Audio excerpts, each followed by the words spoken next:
Protocol. Eligibility criteria. Inclusion criteria. Patients aged 18 years and over with a clinical diagnosis of mild asthma, treated with low-dose ICS, prescribed 11 or fewer canisters of salbutamol in the previous 12 months, ability to provide written informed consent. For the purposes of the trial, mild asthma is defined as those patients with an existing clinical diagnosis of asthma recorded in medical records and treated with low-dose ICS and salbutamol. No further diagnostic tests will be undertaken to confirm asthma or its severity. We want the trial to be pragmatic in nature and therefore include patients who are currently treated for mild asthma. Low-dose ICS is defined as up to and including 400 micrograms of beclomethasone dipropionate per day or equivalent. Please note QVAR is double potency, so a maximum of 200 micrograms daily. Patients using salbutamol alone and using 3 or more inhalations per week can be included if started on low-dose ICS at least 4 weeks as part of their routine care before entering the trial. Exclusion criteria. Salbutamol used only to prevent exercise-induced asthma, and other respiratory or non-respiratory diagnoses which will affect the trial interpretation in the view of the investigator, such as smoking-related chronic obstructive pulmonary disease, COPD, and clinically significant bronchiectasis, or any other clinical condition needing regular steroid treatments, for example Crohn's disease. Patients who are pregnant or are intending to become pregnant. And please note that patient eligibility must be signed off by the GPPI prior to entry into the trial as per the MHRA guidelines. Patient identification. A screening tool is being developed to generate lists of all potentially eligible patients. The number of potentially eligible patients and the number sent an invitation should be entered onto the trial database.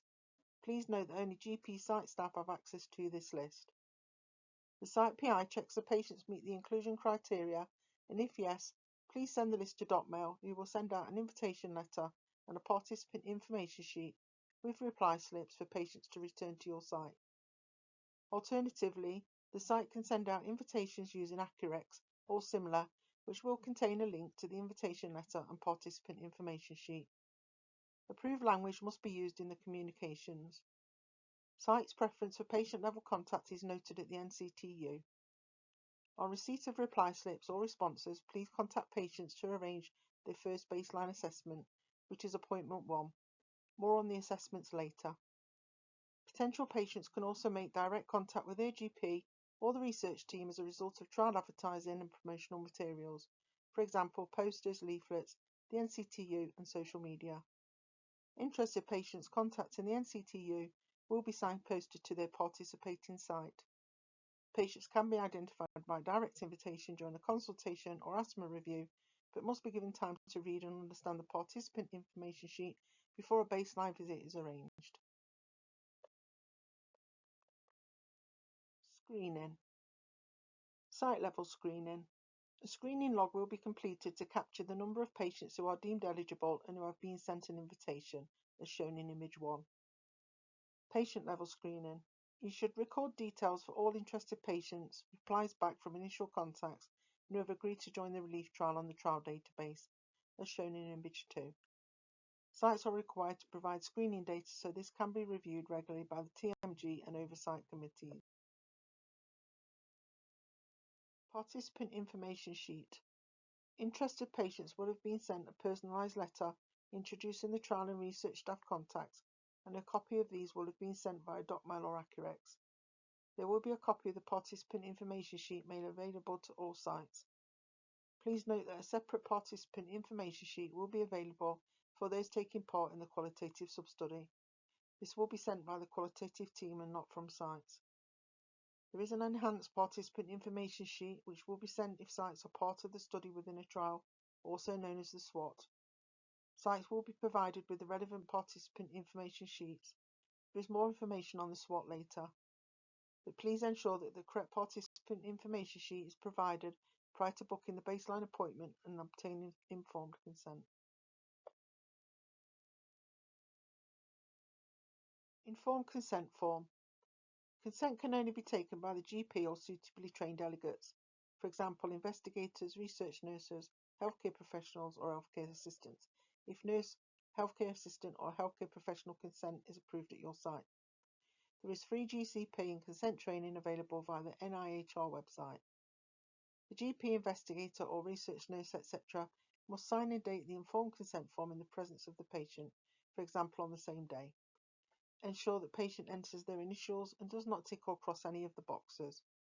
Patients must complete the informed consent form and add the date at the time of signing, and this should not be prepared in advance. Important note: completed paper informed consent forms should be uploaded onto the REDCap database and retained as source data at site. Pregnancy during treatment. Notification of pregnancy. If a pregnancy occurs in a patient who is in either arm of the trial, they will be withdrawn from the trial and the database updated accordingly. Site staff will be required to complete both a pregnancy notification and change of status form on the trial database. Pregnant patients should then follow the direction of their GP regarding their asthma treatment.